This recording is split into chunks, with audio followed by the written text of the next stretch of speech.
Hello friends, मैं हूं राजेश कुमार और मैं आपका ईसीटी चैनल पर स्वागत करता हूं। दोस्तों, अगर आपने अभी तक सब्सक्राइब नहीं किया इस चैनल को तो अभी तुरंत सब्सक्राइब करें और बेल आइकन जो है उसे ज़रूर ऑल सेलेक्ट करें दोस्तों, ताकि मैं जब भी वीडियोज़ अपलोड करूं सबसे पहला नोटिफिकेशन आपको मिले और दोस्तों इन सारे वीडियोज़ का आप अच्छा खासा बेनिफिट उठा सके। तो दोस्तों, मेरा ये वीडियो अगर आपको बहुत अच्छा लगे या पसंद आए तो दोस्तों लाइक ज़रूर करें, देखने के बाद ज़रूर लाइक करें। Hello guys, I'm Rajesh Kumar and today we will study class 6 SST book and the chapter number 3 Motions of Earth. And I'm presenting this chapter and I hope that you have already made notes of the last chapters and you are studying that chapters very well. So today our chapter's name is Motions of Earth and we will study this chapter also deeply and line by line explanations. Okay, so let's move. Here is the chapter's main topic, motions of earth. Motions of अर्थ, इसका मतलब क्या हुआ? Motion का मतलब क्या होता है? What does it mean by motion? Motion means गति। गति आप समझते होंगे, गति का मतलब होता क्या है? गति मतलब कोई भी वस्तु, अगर हम या कोई व्यक्ति एक स्थान से दूसरे स्थान तक जाता है तो वो मोशन करता है, गति करता है ना। तो यहाँ पे हम लोग पढ़ने वाले हैं जो गति, वो किसके बारे में है? तो पृथ्वी के बारे में गति, यानी कि पृथ्वी का गति के बारे में आज हम लोग पढ़ेंगे। Is that clear students? तो चलिए देखते हैं। They are two motions of earth, यानी कि पृथ्वी का जो है वो दो तरह का मोशन है। कितने मोशंस हैं? दो तरह के मोशन, ठीक है। तो पहला कौन सा है? पहला तो फर्स्ट है जो रोटेशन है। रोटेशन का मतलब होता है घूर्णन गति। क्या होता है? घूर्णन गति। रोटेशन का हिंदी घूर्णन गति होता है, ठीक है स्टूडेंट्स, याद रखें इसे। तो देखिए घूर्णन गति आखिर होता क्या है, ठीक है, इसको हम लोग अभी पढ़ेंगे और समझेंगे इसको deeply. Okay, so let's move. चलिए देखते हैं। The spinning of earth on its axis is called rotation. देखिए ऑफ द अर्थ, यानी कि यहाँ तक का जो डेफिनेशन है हम लोग इस चीज़ को समझेंगे। देखिए द स्पिनिंग, स्पिनिंग का मतलब होता है घूमना, ठीक है, या घूर्णन करना, ठीक है, या घूमना। किसके ऊपर? एक एक्सिस के ऊपर, ठीक है। हम लोग पृथ्वी का गति के बारे में पढ़ रहे हैं, पृथ्वी का रोटेशन के बारे में पढ़ रहे हैं। तो देखिए ये जो रेड सा जो लाइन यहाँ पे दिख रहा है और ये रेड सा लाइन, ठीक है, ये जो है इसका एक्सिस है। Is that clear students? ये जो है इसका एक्सिस है। आपने ग्लोव जरूर देखा होगा, है ना। You must have seen the globe and also you have rotated that globe as you wish. जैसा आप चाहे होंगे उस हिसाब से आप उस ग्लोव को घुमा के देखे होंगे, है ना। ग्लोव घूमता है जैसे आप घुमाते हो अपने हिसाब से। अगर आप लेफ्ट टू राइट घुमाते हो तो लेफ्ट टू राइट घूमता है, अगर राइट टू लेफ्ट घुमाते हो तो राइट टू लेफ्ट घूमता है वो, है ना। तो देखिए वो ग्लोब जो है जिस तरह से घूमता है सेम उसी तरह से हमारा पृथ्वी है। जिस तरह से ग्लोब झुका हुआ है सेम उसी तरह से हमारा पृथ्वी भी झुका हुआ है। किसके ऊपर? अपनी अक्ष के ऊपर, यानी कि अपनी एक्सिस के ऊपर। एक्सिस का हिंदी होता है अक्ष। ये रहा एक्सिस इसका। इस एक्सिस के ऊपर जो है ये, ठीक है, झुका हुआ है। कितना झुका हुआ है? 23.5 डिग्री झुका हुआ है। Is that clear students? देखिए पृथ्वी के बारे में हम लोग देखते हैं कि क्या खास है। It takes 24 hours to complete one rotation. पृथ्वी जो है, ठीक है, एक घूर्णन गति को, यानी कि इस एक्सिस के ऊपर पूरा तरह से घूम जाने में टोटल 24 आवर टाइम लेता है, यानी कि 24 घंटे का समय लेता है। अपनी एक्सिस के ऊपर एक रोटेशन पूरा करने में टोटल 24 आवर्स लेती है ये पृथ्वी। Is that clear students? और देखिए आगे क्या कहता है। The earth is spherical and tilted with 23.5 degree on its axis. पृथ्वी जो है वो गोलीय आकार का है, स्फेरिकल है और टिल्टेड है। टिल्टेड का मतलब झुका हुआ होना, ठीक है। कितना डिग्री झुका हुआ है? 23.5 डिग्री। किसके ऊपर झुका हुआ है? अपनी अक्ष के ऊपर, अपनी एक्सिस के ऊपर, ठीक है। याद रखें इस बात को। अगर क्वेश्चन है आपके पास कि पृथ्वी कितना झुका हुआ है अपने अक्ष के ऊपर, तो 23.5 डिग्री, यानी कि 23.5 डिग्री, ठीक है। And at one time it receive sunlight on the half of its part, यानी कि देखिए रोटेशन का अगर हम लोग देखना चाहें तो देखिए होता क्या है कि जब ये रोटेट कर रहा होता है, ठीक है, पृथ्वी जब रोटेट कर रहा होता है अपने एक्सिस के ऊपर, तो देखिए होता क्या है। यहाँ पे ये देखिए ये वाला फिगर जो दिख रहा है आपको, इस फिगर को ध्यान से देखिए। ये अपने अक्ष के ऊपर घूम रहा है, रोटेट कर रहा है।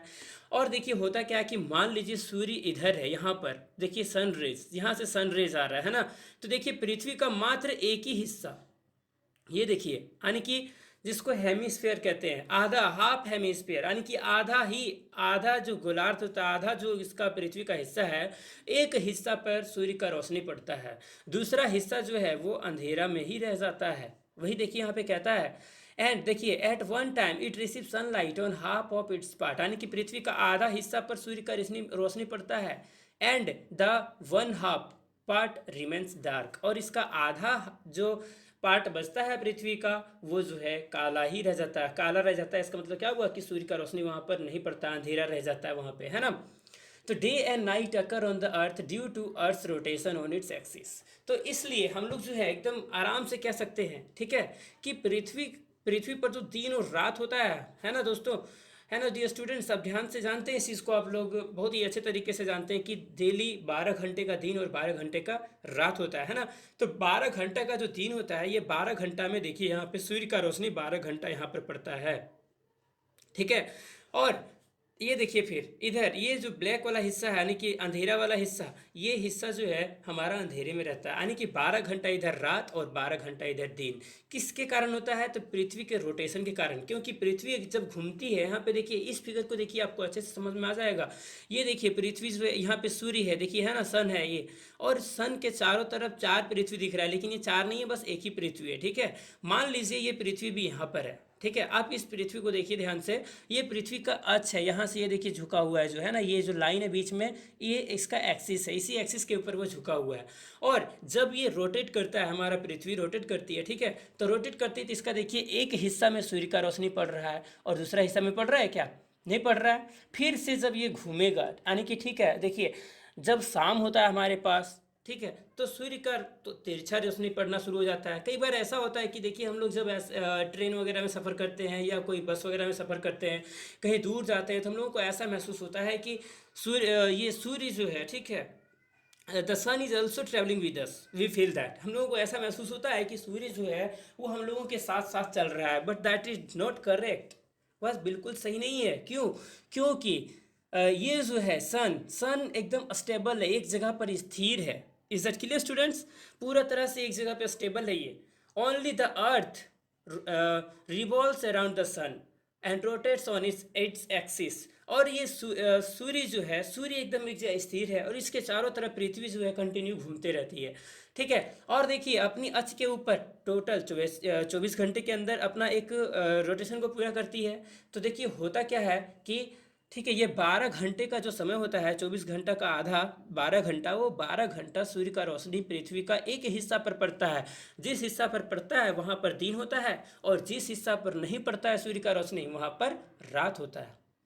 Is that clear students? And I hope that you got it. So let's move to the next topic.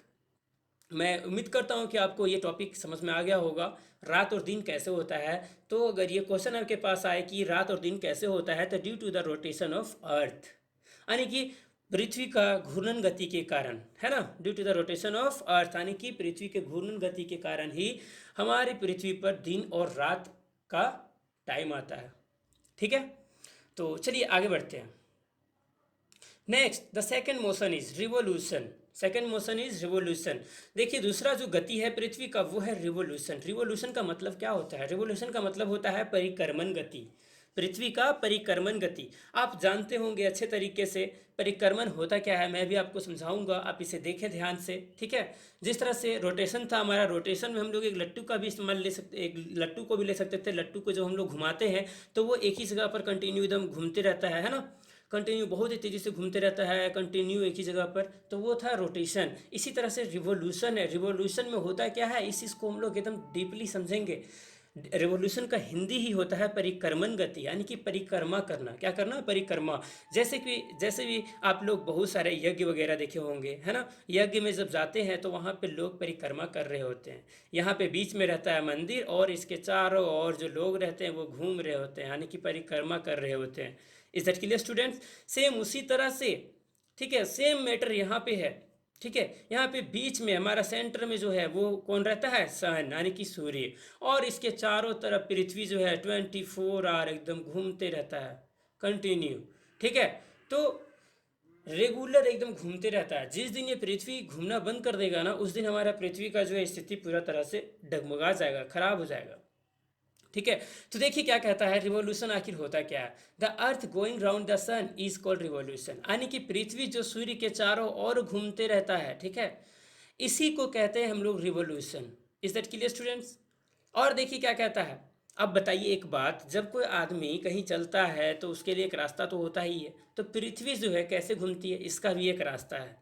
ये रास्ता देखिए, ये रास्ता है, ये यहाँ से ये रास्ता है, ऐसे ऐसे गोल गोल बना हुआ है, और इस रास्ता को हम लोग क्या कहते हैं, ऑर्बिट कहते हैं। देखिए, the path followed by the earth to travel is called orbit, यानी कि जिस रास्ते के जरिए पृथ्वी सूर्य के चारों ओर घूमती है, उस रास्ते को हम लोग ऑर्बिट कहते हैं। Clear students? आप इसे याद रखेंगे, है ना। मैं उम्मीद करता हूँ कि आप इसे समझ गए हो। अब देखिए कि हम लोग आगे क्या पढ़ेंगे। अब हम लोग आगे समझेंगे इसका जो मतलब मेन मैटर है, ठीक है। देखिए, it takes 365 days and 6 hours to complete one revolution. अभी हम लोग पढ़े थे कुछ देर पहले, ठीक है, कि रोटेशन जो है पृथ्वी का वो 24 घंटा में एक रोटेशन पूरा हो जाता है, ठीक है। तो पृथ्वी जो है सूर्य के चारों तरफ, ये तो हम लोग भी बात कर रहे थे रोटेशन का, उसमें कि रोटेशन में एक ही जगह पर खड़ा होकर के पृथ्वी जो है कंटिन्यू घूमती रहती है। वो कितना देर में पूरा करती है, तो टोटल 24 घंटा में। लेकिन सूर्य के चारों ओर घूमने में टोटल कितना टाइम लेती है, इस चीज़ को हम लोग अब जानेंगे। तो देखिए कितना टाइम लेती है, 365 डेज एंड 6 आवर्स, यानी कि 6 आवर्स एंड 365 डेज, यानी कि 365 दिन और 6 घंटे लेती है। क्या करने में, एक रिवॉल्यूशन कंप्लीट करने में, यानी कि एक परिक्रमा पूरा करने में 365 दिन लग जाता है पृथ्वी को, और 6 घंटा, यानी कि एक साल पूरा लग जाता है फ्रेंड्स, है ना। तो देखिए, so we have 365 days in year, इसलिए हमारे एक पूरे साल में 365 दिन होते हैं, और 6 घंटे एक्स्ट्रा होते हैं। हर साल में हमारा 6 घंटा एक्स्ट्रा हो जाता है, ठीक है। और हम लोग जानते हैं कि एक दिन कितने घंटा का होता है, एक दिन 24 घंटे का होता है। तो ये 6 घंटा मिला करके, ठीक है, एक दिन बनता है। देखिए, added over 4 years to make one day, यानी कि ये 6 घंटा जो हर साल बच जाता है, ठीक है, वो 6 घंटा को 4 साल में एक बार जोड़ दिया जाता है एक साथ। यहाँ पे देखिए एग्जाम्पल हम दिए हैं, 2017 में 365 दिन पृथ्वी लिया था और 6 घंटा लिया था सूर्य के चारों ओर घूमने में। 2018 में 365 दिन 6 घंटा लिया था, ठीक है। 2019 में 365 दिन 6 घंटा लिया था। 2020 में 365 दिन 6 घंटा लेगा, है ना। तो देखिए कहता क्या है कि ये 6 घंटा का जो 4 बार हो गया, है ना, तो ये टोटल को अगर मिला दिया जाए तो कितना हो जाएगा, 6 4 से कितना हो जाएगा, 24, यानी कि 24 आवर्स। ये घंटा है ना, 6 घंटा है, तो 6 घंटा मतलब कि हो गया मतलब 4 6 घंटा को मिलाने के बाद क्या होगा, 24 घंटा हो जाएगा। और ये 24 घंटा बराबर क्या हो जाएगा, एक दिन हो जाएगा। क्लियर? तो देखिए होता क्या है, ठीक है, जब ये 24 घंटा हो जाता है तो जो साल में एक दिन जो बढ़ जाता है, ठीक है, उसी साल को, जिस साल में एक दिन बढ़ जाता है उसी साल को हम लोग लीप ईयर कहते हैं। क्या कहते हैं, लीप ईयर। ये देखिए यहाँ पे लीप ईयर लिखा हुआ है, ठीक है। तो लीप ईयर का हम लोग पहचान कैसे करेंगे, देखिए कैसे पहचान करेंगे। 2017 है ना, 2017, इसको 4 से भागा देंगे। 4 से अगर भागा देंगे तो क्या ये कटेगा, नहीं कटेगा, है ना, नहीं कटेगा। 2017 को 4 से भागा देंगे, नहीं कटेगा। 2018 को भी 4 से भागा देंगे, नहीं कटेगा। 2019 को भी भागा देंगे, नहीं कटेगा। 2020 को जैसे देते हैं वो कट जाता है 4 से भागा देने पर, है ना। तो देखिए ये जो कट जाता है यही है लीप ईयर। Clear students? तो ये 2020 जो है हमारा, ये लीप ईयर है। देखिए कैसे है, क्योंकि जो लीप ईयर होता है उस लीप ईयर में क्या होता है, फरवरी का महीना हम लोग जानते हैं कि 28 दिन का होता है ना। लेकिन जब लीप ईयर आता है तो उसमें क्या हो जाता है, फरवरी का महीना 29 दिन का हो जाता है। ये आप लोगों को पता होना चाहिए कि आप लोग बहुत बार ऐसा सोचते होंगे, ठीक है, कि पिछला साल जो था फरवरी का महीना में 28 दिन का था, और इस साल 2020 जो अभी चल रहा है ना, घटनाओं से भरा हुआ साल, है ना, इस साल में आप जानते हैं ये है कि कितना सारा तकलीफ़ें हम सभी लोगों को आया है। तो इस साल का ये जो है लीप ईयर है हमारे लिए, और ये जो लीप ईयर है, इस लीप ईयर में क्या है कि फरवरी का जो महीना है उसमें 29 दिन का महीना है, फरवरी का महीना। तो ये जो साल है 2020, ये हमारा लीप ईयर है। Clear students? मैं उम्मीद करता हूँ कि आप इसे समझ गए हो, ठीक है। तो चलिए लेट्स मूव फॉरवर्ड। चलिए नेक्स्ट, अब जो नेक्स्ट टॉपिक हमारा वो है सीजन्स। सीजन्स का मतलब क्या होता है, मौसम, ठीक है। मौसम आप जानते हो अच्छे तरीके से, I think that you know well, and you are also having different types of seasons in your state and in your towns also, and you know well that in the different countries, in the different states, there are different types of seasons in all the different types of states. यानी कि जितने भी सारे राज्य हैं, जितने सारे countries हैं, उन सारे कंट्रीज़ में, सारे राज्यों में होता क्या है कि सारी जगह पर अलग अलग तरह का सीज़न है। आप जानते हो इस चीज़ को अच्छे तरीके से, है ना। तो देखिए क्या होता है सीज़न कैसे बनता है, कैसे हमारे पास अलग अलग तरह का सीज़न आता है। अगर मान लीजिए अभी हमारे पास अभी अभी जो है करंट सिचुएशन में अगर देखा जाए, अभी गर्मी का मौसम है, तो ये गर्मी का मौसम रेगुलर क्यों नहीं रहता, सालों भर गर्मी क्यों नहीं रहता, है कि नहीं। अगर ठंडा का मौसम है तो ठंडा का मौसम भी रेगुलर क्यों नहीं रहता पूरे सालों भर, है ना। ऑल ओवर द ईयर एक ही मौसम रहना चाहिए कि नहीं, लेकिन नहीं होता ऐसा। मौसम जो है कंटिन्यू बदलते रहता है। तो ऐसा कैसे होता है, we will know that now. Okay, in this topic we will study about the seasons that we are in confusion already since our childhood, that how the seasons changes, यानी कि सीजन जो है वो कैसे बदल जाते हैं। ठीक है, सीजन जो है कैसे चेंज होते हैं पृथ्वी के ऊपर, कैसे बदल जाते हैं, इस चीज़ के बारे में we will know it deeply today. Okay, nothing to worry if you don't know. Okay, I will try to clear this topic deeply. Okay, चलिए आगे बढ़ते हैं। तो देखिए सीजन के बारे में, the two motions of earth, rotation and revolution, are responsible for the season change on earth. यानी कि इस पृथ्वी के ऊपर मौसम में बदलाव लाने के लिए पृथ्वी का दो गति, ठीक है, जिम्मेवार है। कौन कौन सा गति, first rotation and second revolution. यानी कि इन दोनों का हिंदी मैंने बता दिया है ना। रोटेशन मीन्स घूर्णन गति एंड रिवोल्यूशन मीन्स परिक्रमण गति, बता चुके हैं। You know well about this motions, है ना। इन दोनों मोशंस के बारे में आप अच्छे तरीके से जानते हैं। तो चलिए देखते हैं क्या होता है। ठीक है, देखिए रोटेशन एंड रिवोल्यूशन कैसे किसी जगह पर मौसम में बदलाव लाता है। देखिए यहाँ पे ये सूर्य है हमारा बीच में, है ना, सूर्य। चलिए यहाँ से लेते हैं, ठीक है, यहाँ से देखिए, इस चीज़ को ध्यान से देखिएगा। 21 जून का समय है, यहाँ पर जब हमारे पृथ्वी सूर्य के चारों ओर जब घूम रही होती है, तो हमारा पृथ्वी जो है 21 जून को इस जगह पर रहती है, जो कि अभी जून आने वाला है, गर्मी का मौसम है पूरा, है ना। देखिए होता क्या है कि समर सॉलिस्टिस यहाँ पे आता है, समर सॉलिस्टिस, यानी कि ये जो है 21 जून को होता है और पृथ्वी हमारा यहाँ पर रहता है उस टाइम, यानी कि सूर्य से बहुत दूर में रहता है। एक और फोटो भी था, जिस फोटो को हम अभी यहाँ पे पहले दिखाए थे, ये फोटो को देखिए ध्यान से। ठीक है, सूर्य यहाँ पर है और सूर्य का नज़दीकी, ये दोनों यहाँ पर, जब पृथ्वी इस जगह पर होता है और इस जगह पर, तो सूर्य से ज़्यादा नज़दीक में होता है ना। और यहाँ पर जब होता है पृथ्वी, तो सूर्य से बहुत ज़्यादा दूरी पर होता है। और यहाँ से इधर जब पृथ्वी होता है, तो इधर भी बहुत दूरी पर होता है। देखिए दूरी पर है ना।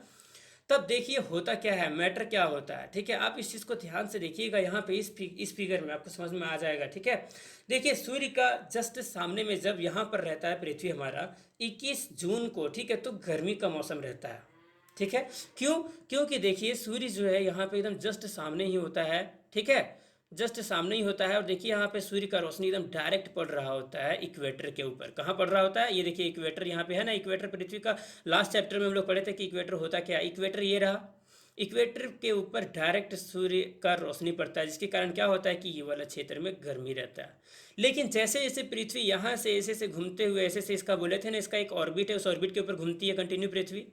तो देखिए यहाँ से जैसे यहाँ पर आती है, 23 सितंबर हो जाता है तब तक, 21 जून, जुलाई, अगस्त, सितंबर, यानी कि टोटल 4 मंथ का डिफरेंस रहता है। तो यहाँ से जब यहाँ पहुँचता है, ठीक है, तो देखिए होता क्या है कि पृथ्वी का ये वाला जो हिस्सा था, यहाँ पर जब पहुँच गया, तो देखिए यहाँ पर पूरा तरह से एकदम मतलब कौन सा मौसम शुरू होना, यहाँ से यहाँ तक आते आते पृथ्वी पर गर्मी का जो मौसम था वो ख़त्म होते चला जाता है, और ख़त्म हो ही जाता है लगभग, और शुरू हो जाता है हमारा ऑटुमन मतलब कि जिसको पतझड़ का मौसम, या तो ठीक है, या तो फिर हम लोग कौन सा मौसम कह सकते हैं उसको, शरद ऋतु। ठीक है, शरद ऋतु भी कह सकते हैं। यहाँ से जैसे ही यहाँ पर पहुँचती है, यहाँ से जैसे पृथ्वी यहाँ तक पहुँचती है अपना परिक्रमा पृथ्वी करते हुए, जैसे ही आगे की ओर बढ़ती है, 21 दिसंबर हो जाता है, तब तक पूरा जो है हमारा इस धरती पर ठंडा आ चुका होता है ना। 21 दिसंबर तक यहाँ पूरा ठंडा आ चुका होता है। और फिर यहाँ से जब पृथ्वी चलते हुए यहाँ तक आती है, 21 मार्च को आता है, तब तक जो है ठंडा एकदम पूरा तरह से ख़त्म हो जाता है। फिर गर्मी, और फिर शरद ऋतु, और फिर ठंडा, और फिर है ना, फिर से बसंत ऋतु, और बसंत ऋतु के बाद फिर से गर्मी, और फिर से देखिए इसी तरह से कंटिन्यू जो है मौसम में हमारा बदलाव आते रहता है। ठीक है, अब देखिए कुछ खास हम लोग पढ़ने वाले हैं। इसका जो मेन टॉपिक है यहाँ पे देखिए 21 जून को आखिर होता क्या है। 21 जून, यहाँ पे 21 मार्च, यहाँ पे 23 सितंबर और यहाँ पे 21 दिसंबर, ये खास डेट दिया गया। ये डेट क्यों दिया गया, इस डेट के बारे में हम लोग जानेंगे कि आखिर इस तरह के जो डेट है, इस डेट पे आखिर होता क्या है। ठीक है, तो देखिए सबसे पहला समर सोलिस्टिस, ये वाला 21 जून को जो होता है, देखिए the longest day in the northern hemisphere, यानी कि देखिए दोस्तों ये वाला जो हिस्सा है इक्वेटर, इक्वेटर का देखिए नॉर्थ वाला हिस्सा, यहाँ पर सूर्य का रोशनी ज़्यादा देर तक पड़ता है। क्या होता है, इसके लिए, इसके कारण क्या होता है कि यहाँ पर ज़्यादा लंबा दिन होता है, यानी कि 21 जून को सबसे लॉन्गेस्ट डे रहता है, सबसे बड़ा दिन रहता है। 21 जून को अगर ये क्वेश्चन आपसे पूछा जाए कि पूरी दुनिया में, ठीक है, सबसे बड़ा दिन कब होता है, तो 21 जून को सबसे बड़ा दिन होता है, जो कि कौन सा हिस्सा में, पृथ्वी का नॉर्थ वाला हिस्सा में, यानी कि यहाँ से ऊपर हुआ नॉर्थ और यहाँ से नीचे हुआ साउथ। तो देखिए इसका नॉर्थ वाला जो हिस्सा है वहाँ पर रहता है सबसे बड़ा दिन, कितना तारीख को, 21 जून को। अब सबसे बड़ा दिन क्यों रहता है, तो because this receive sunlight for the longest duration, यानी कि नॉर्थ वाला जो हिस्सा है पृथ्वी का, यहाँ पर सूर्य का रोशनी बहुत लंबे समय तक पड़ता है, जिसके कारण क्या होता है कि 21 जून को नॉर्थ वाला हिस्सा में पृथ्वी का सबसे बड़ा दिन रहता है। कितना तारीख को, 21 जून को।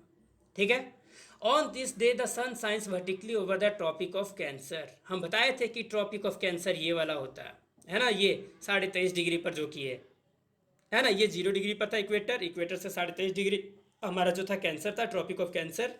तो ट्रॉपिक ऑफ कैंसर जो है, इस ट्रॉपिक ऑफ कैंसर 23.5 डिग्री पर जो कि झुका हुआ है, इस रेखा पर, यानी कि ट्रॉपिक ऑफ कैंसर का हिंदी में क्या बताए थे, कर्क रेखा, इस कर्क रेखा के ऊपर वर्टिकली सूर्य का रोशनी पड़ता है, यानी कि पूरा एकदम सीधा खड़ा, ठीक है, एकदम डायरेक्ट सनलाइट पड़ता है। देखिए यहाँ से सन ये है और सन का लाइट एकदम डायरेक्ट पड़ता है, देखिए यहाँ पे है ना, ये वाला हिस्सा में एकदम पूरा डायरेक्ट सनलाइट पड़ता है, जिसके कारण क्या होता है कि ज़्यादा देर तक यहाँ पर रोशनी रहता है सूर्य का, जिसके वजह से 21 जून को यहाँ पर सबसे बड़ा दिन होता है।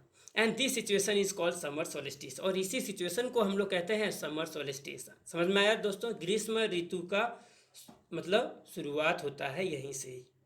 Clear.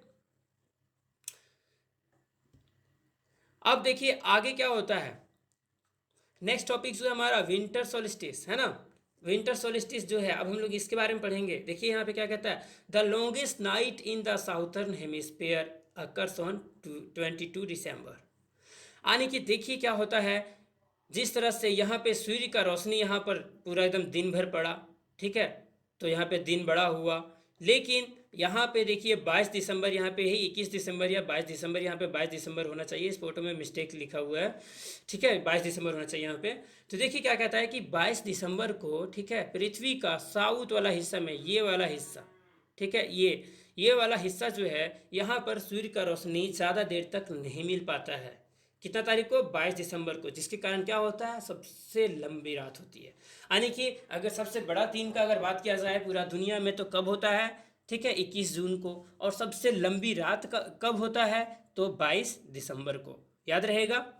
Because this receive sunlight for the shortest duration, यानी कि बहुत ही कम समय तक, ठीक है, यहाँ पे सूर्य का रोशनी मिलता है, इसलिए ज़्यादा लंबा रात होता है। अब देखिए मान लीजिए जब रोशनी नहीं रहेगा, बहुत ही कम समय तक रहेगा, तो अंधेरा ज़्यादा देर तक रहेगा कि नहीं, है कि नहीं, तो सेम उसी तरह से यहाँ पर है, ठीक है, जब रोशनी कम मिलेगा तो अंधेरा ज़्यादा रहेगा, तो रात ज़्यादा रहेगा यहाँ पे। समझ में आया। तो 22 दिसंबर को क्या होता है कि रात ज़्यादा होता है, बहुत लंबा रात होता है। On this day the sun shines vertically over the Tropic of Capricorn, ये देखिए यहाँ था ट्रॉपिक ऑफ कैंसर और यहाँ पे है ट्रॉपिक ऑफ कैप्रिकॉर्न, इसके ऊपर सूर्य का रोशनी एकदम डायरेक्ट पड़ रहा होता है, ठीक है। And it is winter in this hemisphere, इसलिए यहाँ पर ये जो है साउथ वाला हिस्सा में, पृथ्वी का साउथ वाला हिस्सा में, यहाँ पर ठंडा का मौसम रहता है, ठीक है, इसीलिए। And this is called winter solstice, इसीलिए इसको ठंडे के, यानी कि शरद ऋतु या तो ठंडे का या जाड़े का मौसम यहाँ पर कहा जाता है। क्लियर है दोस्तों, ये टॉपिक बहुत ही आसान था, है ना। तो चलिए देखते हैं, अब आगे बढ़ते हैं। एक और है इक्विनॉक्स के बारे में पढ़ेंगे हम लोग। यहाँ पे देखिए इक्विनॉक्स है और एक एक और यहाँ पे इक्विनॉक्स है। ये दोनों जो है सेम है, ठीक है। इन दोनों के बारे में हम लोग पढ़ेंगे। सूर्य के जस्ट आसपास में ही है ये दोनों, इसलिए इन दोनों का जानकारी हम लोग लेंगे भी। देखिए इक्विनॉक्स के बारे में पढ़ेंगे अब। 21 मार्च और एक और है 23 सितंबर। यानी कि देखिए यहाँ पे 21 मार्च और यहाँ पे 23 सितंबर है ना। ये 21 मार्च और 23 सितंबर ये दोनों है। देखिए इन दोनों के बारे में क्या बताता है, ठीक है। The sun shines vertically over the equator. यानी कि होता क्या है कि जब ये पृथ्वी जब यहाँ पर रहती है 21 मार्च को, और पृथ्वी जब यहाँ पर रहती है 23 सितंबर को, ठीक है। ठीक है, हर साल का बात है ये, किसी एक साल का बात नहीं है, हर साल में ऐसा होता है। 21 मार्च में पृथ्वी यहाँ पर रहती है और 23 सितंबर को यहाँ पर रहती है। तो देखिए पृथ्वी जब यहाँ पर रहती है तो इसका इक्वेटर वाला ये जो है इक्वेटर, इसका इक्वेटर यही है ना बीच वाला। तो बीच वाला लाइन जो है, इस लाइन के ऊपर सूर्य का रोशनी एकदम डायरेक्ट पड़ता है, वर्टिकली पड़ता है। और यहाँ पर जब आ जाता है पृथ्वी हमारा, तो यहाँ पर भी सूर्य का रोशनी इस इक्वेटर के ऊपर एकदम डायरेक्ट पड़ता है, ठीक है। None of the poles is tilted towards the sun on this days. ये यहाँ पर जब सूर्य रहता है, ठीक है, तब देखिए होता क्या है कि सूर्य के सामने में ये वाला जो पोल है, ये दिख रहा है पोल ना, नॉर्थ पोल और ये साउथ पोल, ये दोनों पोल में से कोई नहीं सूर्य के सामने में झुका हुआ रहता है। यानी कि यहाँ पर देखिए सूर्य के सामने में ये वाला पोल झुका हुआ है सूर्य की तरफ, और यहाँ पर देखिए ये वाला जो पोल है साउथ वाला, ये साउथ पोल इधर झुका हुआ है सूर्य की तरफ। लेकिन यहाँ पर जब इक्विनॉक्स का बात आता है, स्प्रिंग इक्विनॉक्स और एक ऑटमन इक्विनॉक्स, तो इन दोनों में होता क्या है कि इन दोनों में से किसी का, कि ये जो पोल है, ये नॉर्थ पोल और साउथ पोल, ये दोनों पोल में से कोई भी पोल सूर्य की तरफ झुका हुआ नहीं रहता है, ठीक है। जिसके कारण एज ए रिजल्ट देखिए क्या होता है, days and nights are equal, देखिए आर ऑफ इक्वल ड्यूरेशन। यानी कि जब पृथ्वी हमारा 21 मार्च को यहाँ पर रहती है और 23 सितंबर को यहाँ पर रहती है, तब हमारा पृथ्वी पर, ठीक है, दिन और रात जो रहता है वो पूरा तरह से बराबर रहता है। यानी कि पक्का 12 घंटे का रात और पक्का 12 घंटे का दिन, ठीक है। तो यही चीज़ समझने का था हमारे पास, ठीक है। यही चीज़ समझने का था कि हमारा इस पृथ्वी पर देखिए सबसे बड़ा दिन कब होता है, 21 जून को, ठीक है। सबसे छोटी रात, सबसे लंबी रात कब होती है, 21 दिसंबर को, ठीक है। और दिन बराबर कब कब रहता है, तो 21 मार्च को और 23 सितंबर को, जिसको हम लोग कहते हैं इक्विनॉक्स। क्लियर है, ये टॉपिक भी हो गया हमारा क्लियर। अब जो है ये टॉपिक, ये जो चैप्टर है हमारा, ये चैप्टर ख़त्म होता है इसी के साथ। तो मैं चाहता हूँ कि अगर आप ये वीडियो अच्छा लगा आपको, तो इस वीडियो को ज़रूर लाइक करें और अपने फ्रेंड्स के साथ शेयर करें, ताकि आपके फ्रेंड्स भी इस वीडियो का अच्छा खासा बेनिफिट उठा सकें। और keep sharing this channel also and subscribe my channel.